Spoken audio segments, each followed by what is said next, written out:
Hello guys, this is Sanji and I want to share some kinds of message to you from your higher self, and this is the life-changing message you need to know. Well, I've discussed in Burmese. So, like our world is getting fake and fake, you know. The people social media တွေပုံဖြစ်လာတဲ့အခါတွေမှာ social media အရှမ်းကြီးကို popular ဖြစ်လာတဲ့အခါမှာလူတွေအကောင်က blog တွေရိုက်လာကြတယ်လူတွေအကောင်လုံးကဒီ social media trend out တွေကိုလိုက်လာကြတယ်ဆိုတော့အဲ့လိုအချိန်မှာတဖြည်းဖြည်းနဲ့ကိုပျောက်ဆုံးလာပြီးတော့ထင်ပိုးတယ်မလား yeah တကယ်လည်းပျောက်ဆုံးနေတာပါပဲဘာလို့လဲဆိုတော့ဒီ social media မှာမြင်လိုက်တဲ့ trend တစ်ခုကိုမြင်လိုက်တာနဲ့ဒီဟာကိုလိုက်လို့ချင်တယ်ဆိုတဲ့အတွေ့အကြုံဒါကိုလိုက်လို့လည်းမဖြစ်မယ်ဆိုတဲ့အတွေ့အကြုံဒါကိုလိုက်လို့မှငါတို့ကပို့ပြီးတော့အဆင်ပြေလာမယ်ပို့ပြီးတော့လူဝင်ဆက်လာမယ်ဆိုတဲ့အတွေ့တွေကအခု generation မှာတော်တော်များများတွေ့နေရတယ် even me ကိုရိုင်းနောင်တဖြည်းဖြည်းဒီလိုမျိုးတွေဖြစ်လာတယ်ပေါ့နော်ဥပမာအနေနဲ့ပြောရမယ်ဆိုအနည်းဆုံးကြည့်ရမယ် skin care ပဲထားလိုက်ပါတော့ skin care တွေကိုသုံးမယ်step နှစ်ခုလောက်နဲ့ပဲကို skin ကကောင်းမယ်ဒါက is normal but influencer တွေဒီ ဆယ်လီတွေကနေပြီးတော့ recommend လုပ်ပေးလိုက်တဲ့အရာတွေကိုမလိုအပ်ဘဲနဲ့သုံးမိနေတာမျိုးဒီလိုမျိုးသုံးရတော့မှငါနဲ့ဆင်ပြေတာပဲဆိုတဲ့ပုံစံမျိုးတွေအဲ့လိုပုံစံမျိုးရှိတာတော်တော်များများကပြောချင်တာကတော့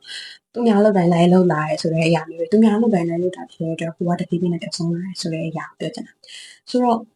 တဖြည်းဖြည်းနဲ့ကိုယ့် identity ကိုရအောင်ကိုကဘယ်လိုလုပ်မလဲဆိုတာကိုအရန်လွယ် fact တောင်းကိုပြပြပေးမယ်ပေါ့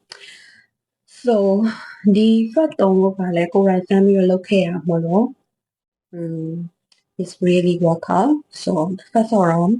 ဘာလုပ်ရမလဲဆိုတာကိုဒီ note ချရေးထားတယ် just be yourself and just be yourself ဆိုတဲ့နေရာမှာရန်ဒီစကားလုံးကလွယ်ပေမဲ့ရန်ကိုဘယ်လိုပြောမလဲနာနေရဲဆိုတဲ့ပုံစံမျိုးဒီ social media တွေကို like ကြည့်နေမယ်ဆိုကိုယ်တိုင်ကဘာကိုစိတ်ဝင်စားရဲဆိုတာအရင်ဆုံးလုံးလိုက်ကိုရေးကြည့်တယ်ဘာကိုစိတ်ဝင်စားရဲဘာကိုကိုကဖြစ်ချင်တယ်ကိုရဲ့ဒီတိုင်ကဘယ်လိုမျိုးလဲဥပမာနဲ့ကိုစကားပြောတဲ့ style နေကိုနေတဲ့ထိုင်တဲ့ပုံစံတွေကစကိုကဘယ်လိုမျိုးလဲဆိုတဲ့ပုံစံမျိုးကိုသိအောင်လုပ်ရမယ်ဒီသူများရှိကရလာတဲ့ဒီ social learning တွေကိုသုံးရမှာမဟုတ်ဘူးကိုယ်တိုင်ကဘယ်လို design လုပ်နေချင်တာလဲကိုယ်တိုင်ကဘယ်လိုလုပ်ချင်တာလဲပေါ့နော်ဒီ social media မှာ aesthetic တွေကို like ပြီးတော့ပဲကြည့်နေမယ်ဆိုတာကိုကလည်းကိုယ့်ရဲ့ပုံစံနဲ့ကိုယ့်ရဲ့အစစ်မှန်နဲ့ aesthetic ဖြစ်ဖို့အတွက်ရည်ကြည်ကိုယ့်ရဲ့ design စစ်မှန်နဲ့ aesthetic ဖြစ်မှသာကိုကကိုယ့်ရဲ့ဒီ brand တစ်ခုလိုမျိုးကိုယ့်ရဲ့ပုံစံတစ်ခုလိုမျိုးကိုကလုပ်နိုင်မှာပေါ့အဲ့တော့အရင်ဆုံး just be yourself so the second one is stop comparing to anyone ဆိုတော့ဒီ step ကရေးကြည့် even ကိုရိုင်းတော့အရင်လူတွေကိုပြန် compare လုပ်ခဲ့လို့ကို set eastern နေကြလာတယ်ကိုဘယ်လိုမှမသိကိုဘာဖြစ်ချင်လို့ဖြစ်ချင်တာမသိဘူးသူတို့ဖြစ်ချင်နေတဲ့အတိုင်းကိုကလိုက်ဖြစ်ချင်တယ်သူတို့လုပ်လို့ကိုလိုက်လုပ်ချင်တယ်ဒါပေမဲ့ကိုတကယ်စိတ်ဝင်စားတာတော့မဟုတ်ဘူး I'm just comparing to anyone ဆိုတော့ဒီဟာအရင်ဆုံး compare လုပ်တာဖြောက်ပြီးကိုအရင်ဆုံးကိုဘာဖြစ်ချင်လဲ this is me and this is you သူဟာသူပဲကိုကကိုပဲဆိုတဲ့ဒီ belief မျိုးလေးပြန်ပြီးမွေးရမယ်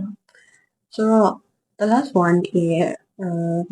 ကိုဘာလို့ချင်လဲဆိုတော့ကိုသိရမယ်ဆိုတော့ဒီအပိုင်းမှာစင်ဒီက public speaking အရင်ပြောတယ်ဒီ video content တွေအများကြီးလုပ်ပြီးတော့ရိုက်ချင်တယ်ပြောချင်တယ်ဆိုချင်တယ်ပေါ့လေဆရာကြီးလုပ်ချင်တယ်ပေါ့လေအဲ့တော့လုပ်လိုက်တယ်အခုလည်းလုပ်နေရပေါ့ကြည့်ရလို့ရှိ whatever I'm doing it and so နောက်ပြီးတော့ကိုကဘာလုပ်ချင်လဲဆိုတော့ကိုသိရမှာသူများလုံးလိုက်တာကိုကြည့်ပြီးတော့ပဲလုပ်တာလည်းမဟုတ်ဘူးကိုယ်တိုင်သိလာလို့ရှိရင်ကိုယ့်ရဲ့ identity ကိုပြန်ပြီးတော့ဗေဒင်းလုပ်လာနိုင်မယ်ကိုယ့်ရဲ့ style တစ်ခုကိုပြန်ပြီးတော့တည်ဆောက်လာနိုင်မယ်အဲ့လိုမျိုးဆိုလို့ရှိရင် fake တွေဖြစ်နေတဲ့ social media လောကကြီးထဲမှာကိုကတဖြည်းဖြည်းနဲ့ထူးခြားနေမှာပဲကိုယ့်ရဲ့ပုံစံကဘယ်လိုလဲဆိုတာကိုကိုသိနေတာအဲ့လိုပုံစံမျိုးဖြစ်နေတာဖြစ်တဲ့အတွက် that got just a basic part. So I gave you some message from your higher self or guardian or something what you need to know right now. So ကိုယ်စိတ်ကိုအေးပေးထားလိုက်ကိုဘာလို့နေလဲဆိုတာအခုဒီကနေပြီးတော့တစ်ခုပြောပေးမယ် okay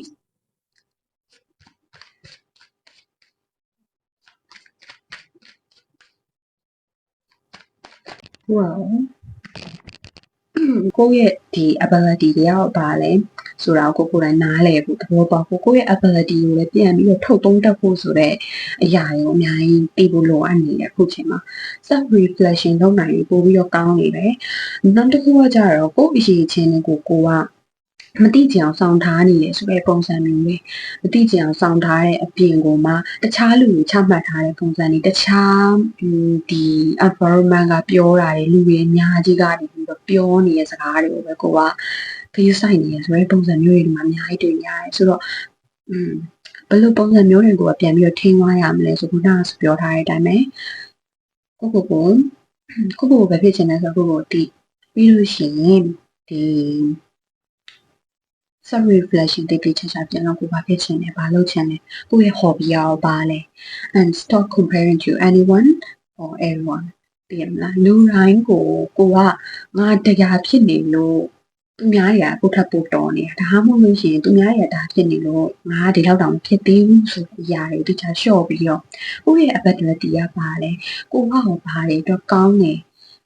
ဘယ်နေရာမှာအားတာရယ်ဆိုတာမျိုးကိုယ်တိုင်သိအောင်လုပ်ပါမယ်ဆိုတဲ့ message ကိုရထားတယ်အဲ့ဒါကြောင့်မို့အရှိရ3ချက်ကလည်းရတဲ့ message ကိုတခါရယ်ကိုယ့်ရဲ့တွေ့ကြုံနဲ့ရှင်းပြီးတော့ပြောလိုက်တာအခုလည်း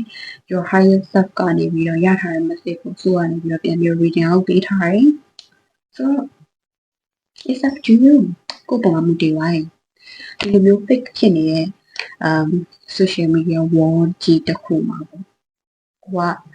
proof ပေါရပြီးတော့ကိုယ့်ရဲ့ပုံစံစစ်မှန်တယ်ကိုယ့်ရဲ့ဒီပုံစံစစ်မှန်တယ်သူများတွေကိုလိုက်တူထားတယ်ပေါ့ကိုယ်တိုင်အဲ့ဒီလိုက်စမ်းပါ okay see you next video bye